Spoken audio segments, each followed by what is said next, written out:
Well, we should ask about your experiences at the Skywalker Ranch, because you did get to spend a little time up there. And actually, I noticed something as I was going through some of your work last night. I watched It's a Trap, which you co-wrote on Family Guy. Yeah. Give yourself to the dark side, Luke. I will not fight you. Well, all right. I guess that's no problem. I can always get Seth Green to fight me. Which aired in 2011.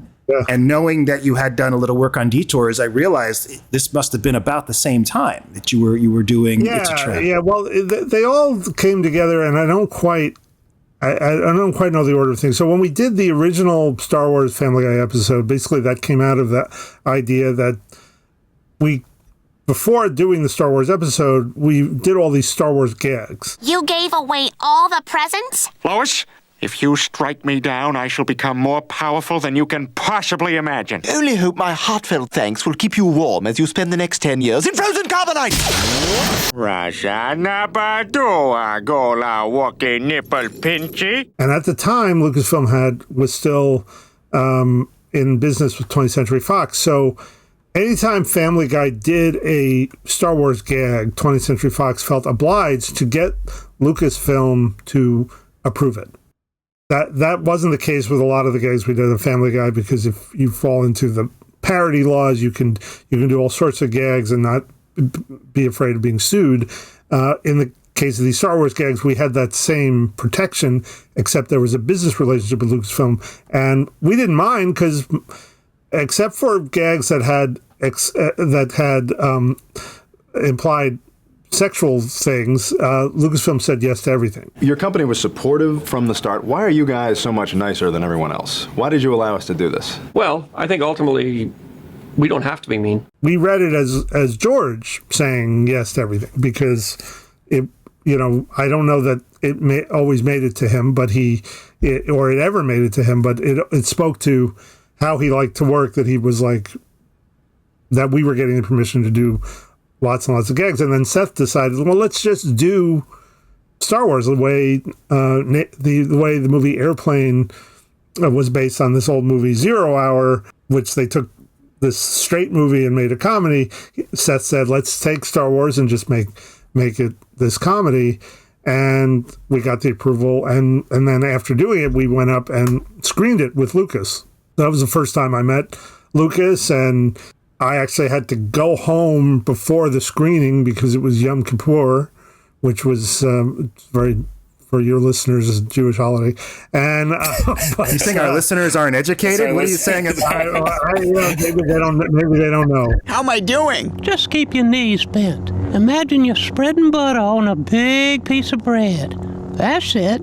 Spread that butter. So that was the first time. And then paralleling that was Seth Green and Matt Senreich did a show called Robot Chicken. Yeah, I don't think people are even aware of that show's existence. They also started their relationship with George Lucas and doing the Robot Chicken Star Wars, and they're around the same time. I don't know exactly when, but Seth and Matt became really good friends with Lucas. Lucas really liked hanging out with them and working with them, and I think he was on Robot Chicken, did voices on Robot Chicken. It all started in 1978 when I let people make a Star Wars TV special without me. The holiday special, I remember. It came out so bad. Thing is that I did it again. I let those guys at Robot Chicken make a Star Wars TV show. You mean Robot Chicken, the hot show on Cartoon Network's Adult Swim, did a whole show just on Star Wars? Yeah, twice as long as a normal show. A full half hour. I don't know what I was thinking. And Seth Green, as you know, is one of the voices of Family Guy. He plays Chris Griffin. And so there was like a lot of like intertwining of worlds. And anyway, I knew Seth and Matt very well, good friends. And then they sold the show to George of doing Detours. And this was a fun, like, Star Wars comedy. I don't know.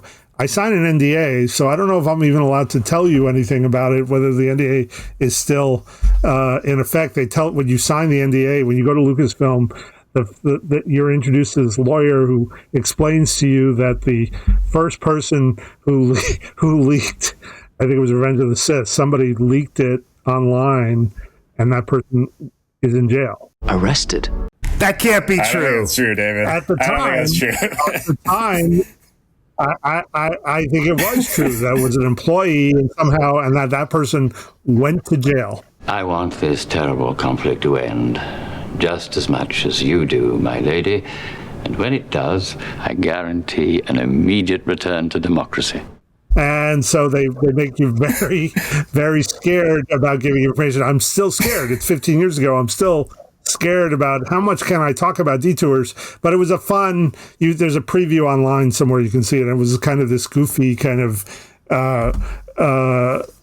Star Wars comedy that took place at Dex's Bar and Grill and Jabba's Palace, the behind the scenes of Jabba's Palace, and the guys building the Death Star. And it was a blast. I've been serving Princess Leia these same cracknels since she was knee-high to a pig stinker. Hello, don't say pig stinker. Yeah, that's culturally insensitive. Yeah, they're Ugnaughts now. Yeah, emphasis on the Ugg. So I got to go up for a week at Lucasfilm.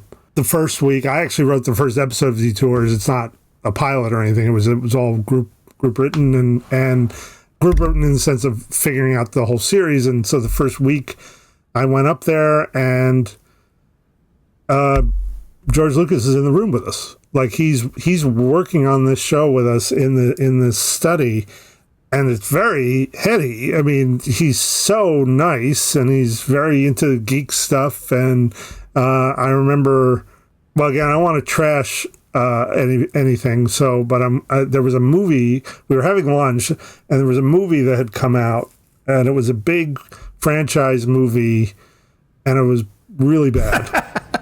and I'm not going to say the name. I don't feel like trashing anybody. We'll just say we'll call it Good versus Bad.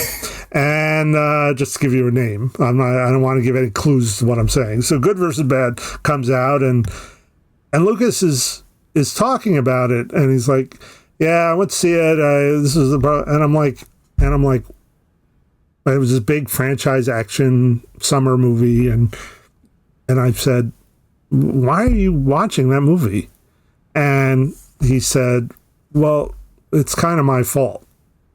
And he's sort of talking about, like, the summer franchise that like, Star Wars sort of helped create this, like, idea of, like, the companies wanting to do these sort of big, loud things. And, he says, I feel sort of a responsibility to keep up with what's going on. I thought that was such an interesting thing to say. But, wow. And about halfway through the week, again, I was very nervous in the beginning, and great group of writers in that room. A guy named Dan Milano, who created a show called Greg the Bunny, Jane Espenson, who's got great franchise credits or great genre credits, Buffy the Vampire Slayer, and a couple of other people, and Tom Root, who works on Robot Chicken, and Matt Senreich and Seth Green were all in this room with George, and about halfway through the week, I realized this job is not going to affect my career one way or the other, like good or bad. Like, I'm having a great time, and I can say whatever I want. So I start joking, and I start sort of joking about everything. And I'm honestly just trying to make George Lucas laugh, but I'm making everybody else laugh. I'm just joking around. And there was this one time where Lucas is referencing a movie, and he's like saying, "Oh, I can't remember the name of this movie. Oh, what's the name of that movie?" And I say, Phantom Menace.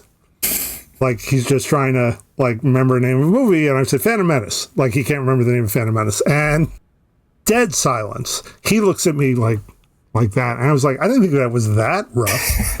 And then the end of the day, I walk out with Seth Green, and Seth, I don't know if you have any impression of Seth, but he's the sweetest guy ever, and so much fun, and a great guy. And he's like, "Goodman, what the f-?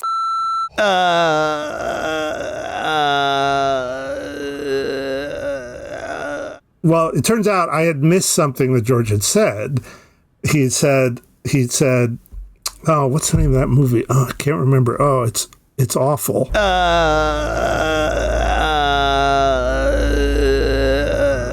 And I said Phantom Menace. Oh, no. And so I had missed It's Awful. So did you go apologize to him? I was like, Seth tells me this, and I'm like, oh, should I go apologize? Should I? Oh my God, I was mortified. Like, that's a completely different joke. The joke I was thinking was he can't remember the name of his own movie. He say it's an awful movie, and I say, "Oh, Phantom Menace,"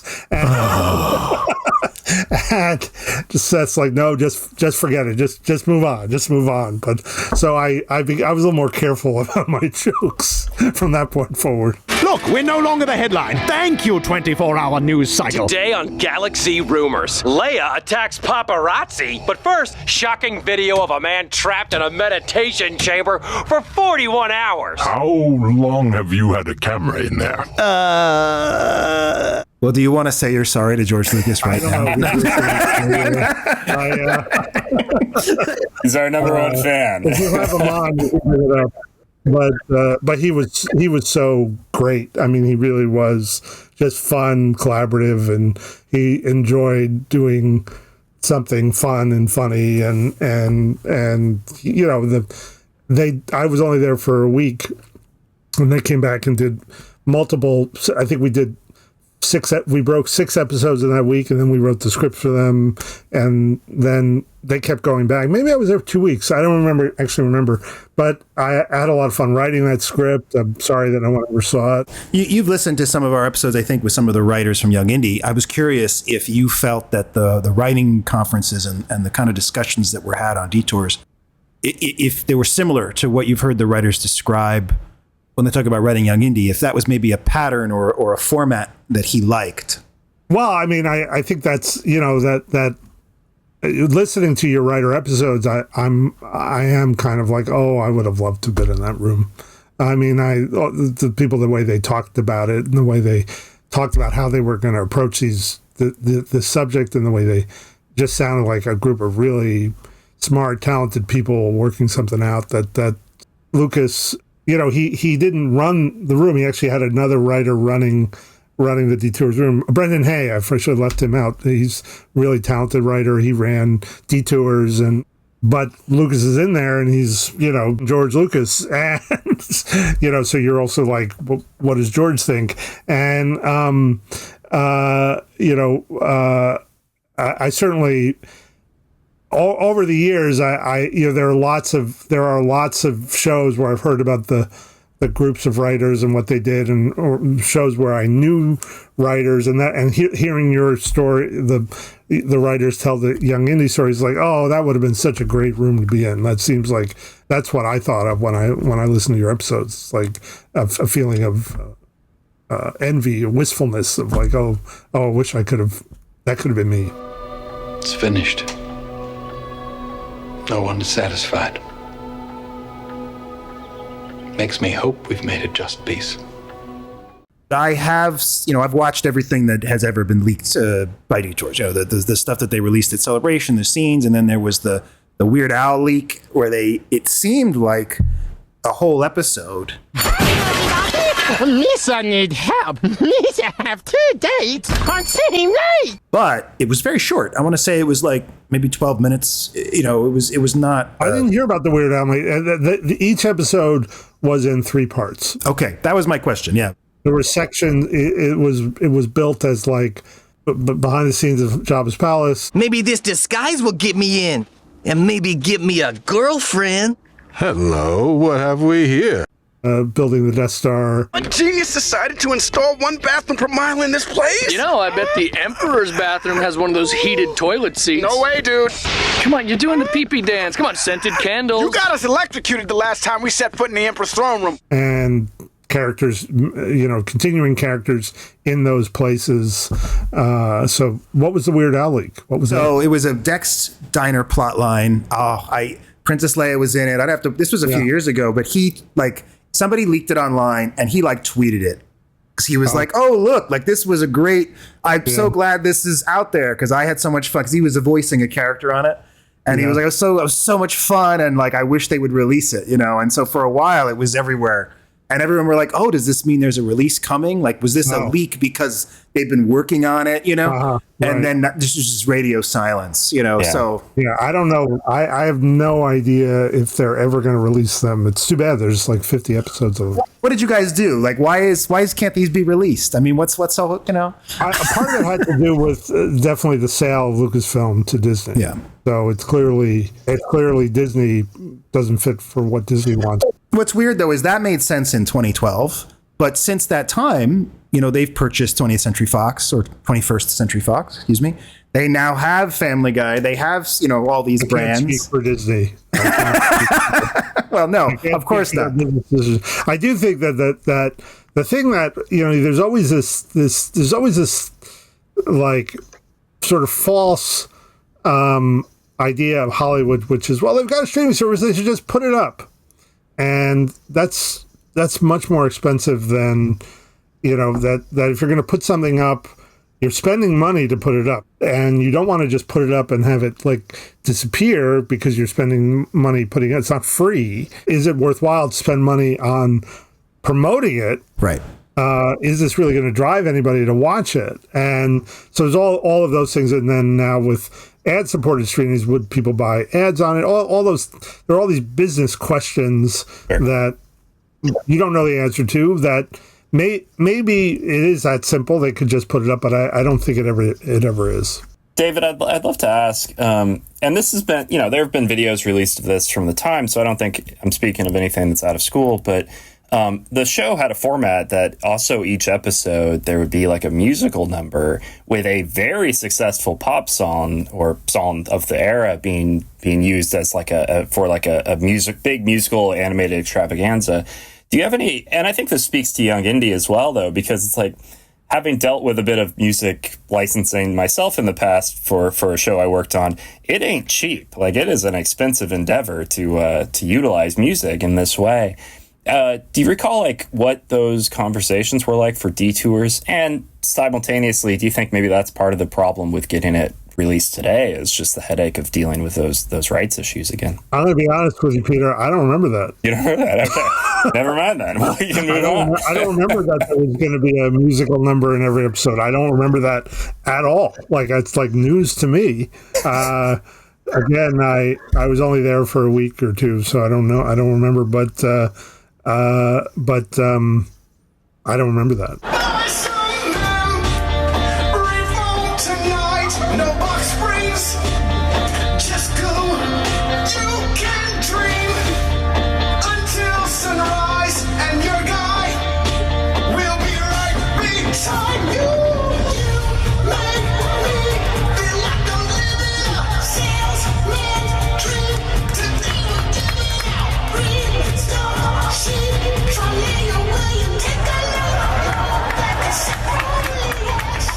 But I mean, certainly music licensing is very expensive, and much more so now in the era of streaming, because when you buy rights to a song, it's got to be for worldwide. And so people owning the rights to the songs charge a lot more, and it is very expensive. I know that I, for one, am just like on the list of holy grails that are buried in the Lucasfilm archives, like finding those 40 completed episodes of Detours is very high on that list. Maybe just below the George Lucas treatments for the sequel trilogy, but it is that big what if, it's I mean, I'd love to hear though, and just about like what your opinions were of the vibes of Lucasfilm, Skywalker Ranch in particular, when you were there, because this would have been soon after Young Indie came out on DVD, I believe. Also, though, in kind of the latter days of George's ownership of the company, what was kind of your sense of the company at that time? Well, it did feel it was so warm. I got to say, one of the best work experiences I've ever had was there. Just and it really was like, you really did have a sense that like Lucas, like, he wasn't into, there's a lot of bullshit in Hollywood, and he didn't seem that into any of it. He was like, you come here to do creative work. It's like, it really was like, and I got to meet a lot of really cool people. Dave Filoni was doing Clone Wars then, so we got to see some behind the scenes of that. It was sort of early on in Clone Wars and how they were putting it all together, and that was so cool. You know, you just had this sense of almost like an artist colony, but around like Star Wars. Like it was like everybody was there and everybody was doing this fun work, and you had a lot of young people who were getting their start and maybe going on to different things, but like you were just, it was, and older people who'd been around, and there was, Mike, an editor, Mike O'Halloran, who had worked at Star Trek when I was there, he was editing, Red Tails. Oh yeah. Let them get away, Lightning! I'm just toying with him. This is for you, pretty boy, with your bright yellow nose. Come on, boy, line it up. One shot. And he had just some really fascinating stories about that. Like, you know, and so there were, you know, because Lucas, again, he's always breaking new ground, even when it doesn't require it. Like he's like, let's try this, let's try that. And so there was, it was, you know, you're staying in this house that has a fireplace, like, you know, you have your own room, but you come down and people are hanging out and they're there for different reasons. It really was like a fantasy. I mean, it was one of my greatest work experiences was getting to work on that show.